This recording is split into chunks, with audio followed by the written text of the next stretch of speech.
2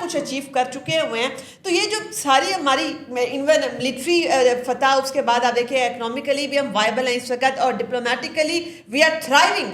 اس context کے اندر باہر کی قوتیں, کیا آپ کو لگتا ہے وہ پاکستان کے انٹرنل معاملات میں مداخلت کریں گی؟ دیکھیں, بلا شبہ بھارت اور اسرائیل تو پاکستان کے معاملات میں انویسٹ بھی کرے گا اور انٹروین بھی کرے گا, اور اس میں سم ہاؤ میرا یہ شائبہ ہے, پہلے مجھے شک تھا کہ ایران کا, لیکن اب چونکہ جو ایران کے ساتھ ہوا ہے اور اس میں بھارت جو ہے وہ کلیئر کٹ انوالو پکڑا گیا ایران کی انٹیلیجنس کے حوالے سے, تو اب صرف ایک ونڈو بھارت اور اسرائیل کے پاس رہ گئی ہے جو کہ وہ آن اینڈ آف ایکسرسائز کرتے ہیں, وہ افغانستان کی ونڈو ہے کہ ادھر سے بیٹھ کے انسرجنسیز پاکستان میں ہو رہی ہیں, اور بہت سارے واقعات ہمارے اداروں نے پکڑے بھی ہیں اور رپورٹ بھی کی ہیں. دوسری بات جو آپ نے کی کہ ڈپلومیٹک فرنٹ پہ یا اکنامیکل فرنٹ پہ یا دفاعی اعتبار سے, دیکھیں آپ چین کی مثال لے لیں, آپ ماضی کے ملیشیا کی مثال لے لیں, آپ روس کی مثال لے لیں, اچھا ٹرکی کی مثال لے لیں, یہ چار وہ کنٹریز میں نے آپ بتائے ہیں آپ کو, تین چار کہ جنہوں نے مستقل مزاجی سے کنٹینیوٹی آف پالیسی کی وجہ سے اپنی اچیومنٹ کی ہے. آج سے 30 سال پہلے چین کی صورتحال کچھ اور تھی, آج سے 30 سال پہلے رشیا کی صورتحال کچھ اور تھی, ٹرکی کچھ اور تھی. سو ان تمام کنٹریز میں کنٹینیوٹی آف پالیسی یکسوئی کے ساتھ تبھی آپ کو ایلیویٹ کیا. میں یہ سمجھتا ہوں کہ آج جو ہم پولیٹیکل فرنٹ پہ اور اکنامیکل فرنٹ پہ جو چیزیں ہم دیکھ رہے ہیں بہتری کی طرف جاتی ہوئی, اس کے پیچھے پی ڈی ایم کے دور میں جب حکومت بنائی گئی اس وقت ایک فارمیشن تیار ہوئی, اس میں فیلڈ مارشل صاحب کا انپٹ تھا, اس میں شہباز شریف صاحب تھے, اس میں یہ کابینہ کے لوگ تھے, صرف اس سارے معاوضہ صاحب تھے, اس میں صرف فضل الرحمان صاحب آن بورڈ نہیں ہے حکومت میں.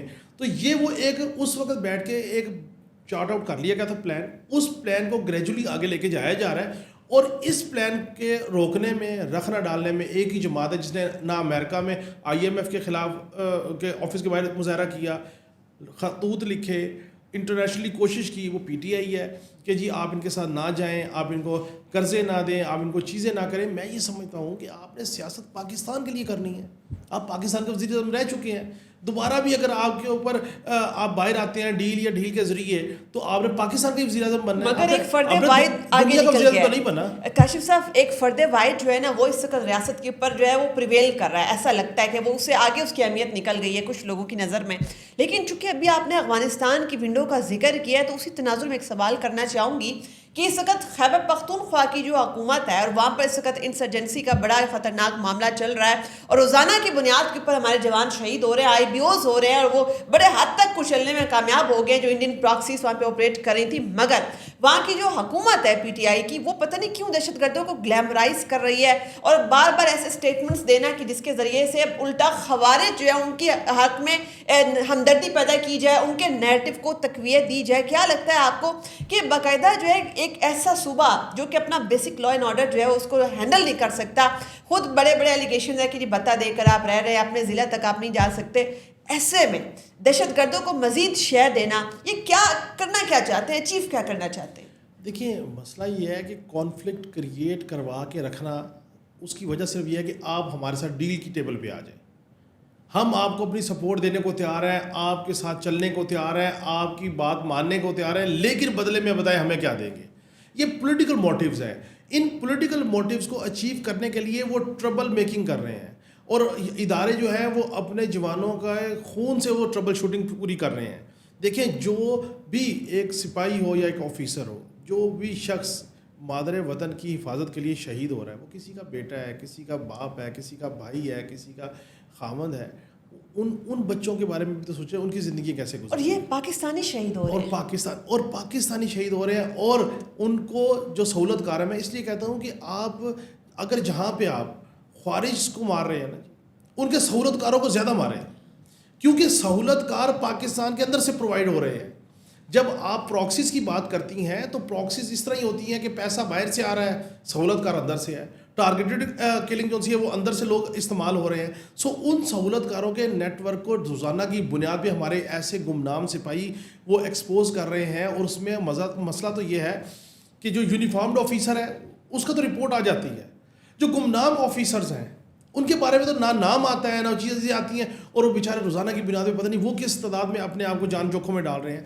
لیکن جو خیبر پختونخوا کا مسئلہ یہاں پہ صرف ہے اپنی سیاسی دوام دینے کا، اپنی سیاسی جاگیر کو برقرار رکھنے کا. علی امین گنڈا پور صاحب سمجھتے ہیں کہ پارٹی میں چلاؤں گا، مجھے آپ دے دیں، عمران خان صرف اس کی تصویر بیچوں یا اس کا کام چلاؤں. ان کی خواہش یہ ہے، وہ پارٹی کے اندر رفٹ لگی ہوئی ہے کون کتنا وفادار ہے. آج کی ڈیٹ تک علی امین گنڈا پور صاحب کی قبولیت بھی ہے اور مقبولیت بھی ہے، وکٹ کے دونوں طرف وہ کھیل رہے ہیں. اس سے پہلے تو اور شخصیات تھی جن کے بارے میں کہتا تھا کہ ان کی قبولیت اور مقبولیت دونوں ہیں، وہ شبلی فراز اور عمر ایوب ہیں. وہ چونکہ ان کو سزائیں ہو گئیں، ان کی قبولیت جو ہے وہ ختم ہو گئی. مقبولیت بھلے رکھتے رہے سیاسی جماعت میں، اور پاکستان میں سیاسی جماعتوں کی مقبولیت جو آپ کہیں نا کہ نریٹو، دیکھیں یہ ساری سوشل میڈیا کی نریٹو ہے. 5 اگست کو ہم نے دیکھا کتنے لوگ نکلے ہیں، یہ تو بلکہ کہا جا رہا ہے اور اس کے بعد سوشل میڈیا دیکھیں تو ایسا لگتا ہے جیسے آدھا پاکستان نکل آیا. سوشل میڈیا کے اوپر دیکھ کے آپ جو ہے وہ نیریٹو نہیں بنا سکتے. گراؤنڈ ریالٹی آپ نے دیکھنی کیا ہے. تو گراؤنڈ ریالٹی کے اوپر پھر آ جاتے ہیں.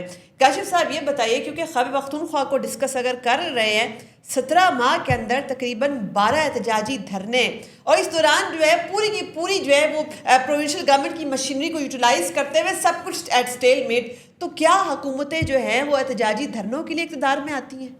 دیکھیں احتجاجی دھرنوں کے لیے بالکل اقتدار میں نہیں آتی، لیکن مسئلہ یہ کہ سیاست میں جو رواداری تھی، جو افہام و تفہیم تھا، جو استدلال کی بات تھی، جو بیٹھ کے ٹیبل پہ راستہ نکالنے کی بات تھی، وہ روش ختم ہو گئی سیاستدانوں میں. مطلب آپ نے NFC کرنا ہے تو آپ کو چاہیے. میں تو شدید ناقد ہوں اس بات کا کہ آپ دیکھیں کہ اتنا بڑا ظلم، کسی کا بیٹا، کسی کا بھائی، کسی کا منظور نظر. KPK میں سینٹ کے الیکشن ہوئے، سارے اکٹھے ہو گئے. کیا علی امین گنڈا پور سے اختلاف ہے جی؟ فضل الرحمان صاحب کے سارے ایک ہی ضلع کے ہیں، پہلے ایک دوسرے کی شکل دیکھنا نہیں چاہتے تھے، اور پھر بیٹے اور بھائی کے لیے جناب آپ اکٹھے ہو گئے. اور عوام کی بات آئے گی، امن کی بات آئے گی تو ہم APC میں شرکت نہیں کریں گے.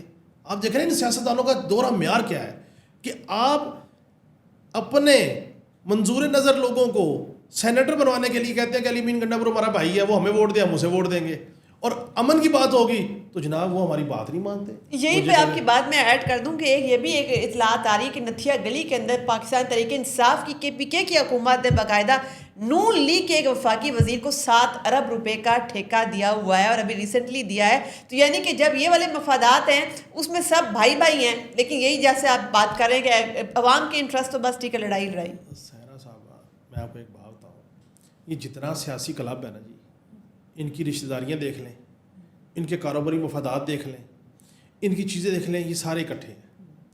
عوام کو انہوں نے بے وقوف بنایا ہوا ہے. بھائی کوئی غریب آدمی چینی کی مل لگا سکتا ہے، کوئی سیمنٹ کی مل لگا سکتا ہے. یہ کارٹل ہیں سارے. آپ کا جہاں پہ جو مفاد ہوگا آپ سیاسی وابستگی سے بالا تر ہو جائیں، کیونکہ پاکستان کے اندر سیاسی جماعتیں ہیں ہی نہیں. پاکستان کے اندر تو پولیٹیکل پرائیویٹ کمپنیز ہیں. آپ نے اس پولیٹیکل پرائیویٹ کمپنیز ہیں، اور آج آپ دیکھ رہے ہیں نون لیگ کا توتی بول رہا ہے تو جناب PTI والے چھوڑ کے نون لیگ میں چلے گئے. کل PTI کا توتی بولے گا تو نون لیگ والے PTI میں آ جائیں گے. اور سیم وہی ایرسٹوکریٹک کلاس جو ہے وہی رول کر رہی ہوگی. کاشف صاحب ایک شرلی چھوڑی گئی ہے پچھلے دنوں کہ اس میں نے دیکھا کہ بڑے کمنٹریز بھی چھپ رہی ہیں. کبھی گلف نیوز میں بھی ایک کمنٹری چھپی ہوئی تھی کہ جی فیلڈ مارشل عاصم منیر شاید صدر پاکستان بن جائیں، یا وہ اس کے لیے کوشش کر رہے ہیں، یا اس کے کینڈیڈیٹ ہو سکتے ہیں. یہ والی افواہ، یہ کانسپریسی آئی کہاں سے کہ اس کا بڑا اسٹرانگ ریبٹل بھی DGI اس پہ آنے پھر دیا؟ دیکھیں میں آپ کو ایک بات بتاؤں، یہ ایک رات کو سوتے ہیں، صبح خواب جو رات کو دیکھتے ہیں، صبح اٹھ کے اوپر اس کے اوپر چیزیں شروع ہو جاتی ہیں. بھائی اگر آپ نے کوئی اس طرح کا چیز پریویل کرانی ہے تو 27ویں آئینی ترمیم ہونی ہے. 27ویں آئینی ترمیم میں 2 تہائی اکثریت چاہیے. اس 2 تہائی اکثریت میں پیپلز پارٹی کے ووٹ بینک شامل ہوگا تو 2 تہائی اکثریت ہوگی. پیپلز پارٹی اس ترمیم کو کیوں انڈورس کرے گی جس میں ان کا زرداری صاحب صدر نہیں رہیں گے؟ مطلب آپ سوچیں کہ کسی کو یہ نہیں پتا کہ یہ سارا کام ہوگا کیسے. بیسک آپ کے پاس لوکل گورنمنٹ کا ڈھانچہ بھی نہیں ہے. پھر اچھا اب آپ کو یہ بھی نہیں پتا کہ یار یہ 27ویں آئینی ترمیم میں کیا ہوگا، کیسے ہوگا. پھر آپ اس کو سوچتے بھی نہیں ہیں، آپ اٹھ کے ایک کانسپریسی شروع کر دیتے ہیں. صرف اس کی وجہ یہ ہے کہ فیلڈ مارشل صاحب کا جو اسٹیچر پاکستان انڈیا کے کانفلکٹ پہ اوپر گیا، ہم اس کو ڈریگ کر کے پولیٹیکل میدان میں لے کے آئیں اور کریکٹر اسیسینیشن کریں. آپ لوگوں کو یہ سمجھ نہیں آ رہی کہ آپ اپنے سپہ سالار کو کنٹروورشل کریں گے تو انڈیا تو پہلے چاہتا کہ یہ کنٹروورسیز کریٹ ہوں. بھائی میں یہ پیٹ رہا ہوں کہ اپنی سیاسی لڑائی گھر میں لڑ لینا، جیسے آپ نے بیٹھ کے پیار محبت سے چائے کے کپ کے اوپر سینٹ کی سیٹیں بانٹی ہیں, وہ ایسے بیٹھ کے کوئی اور چیزیں بھی طے کر لیں.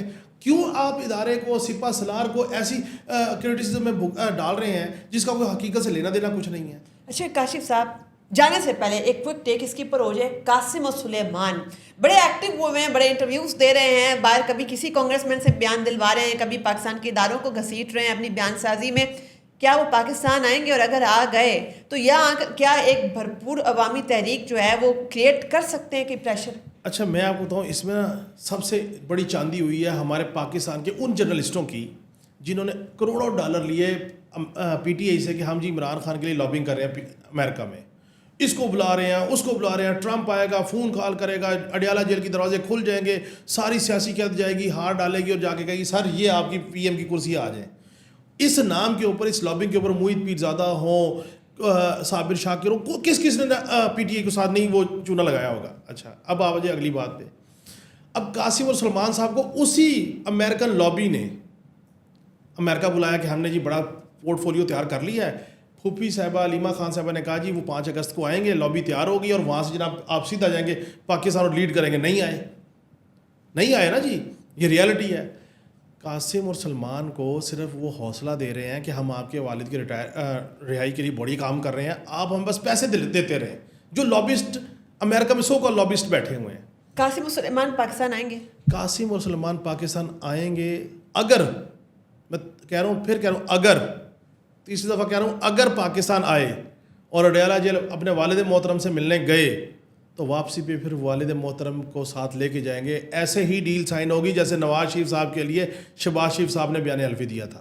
یہ میری بات لکھ کے رکھ لیں. اس بریکنگ نیوز کے اوپر, اس تہلکہ خیز خبر کے اوپر آج کی نشست کنکلوڈ کرتے ہیں, اور پھر جب یہ خبر اگر سچ ثابت ہو جاتی ہے پھر دوبارہ آپ کو ہم یہاں پر زحمت دیں گے. آپ کے وقت کا بہت شکریہ, اجازت دیجیے, اللہ حافظ.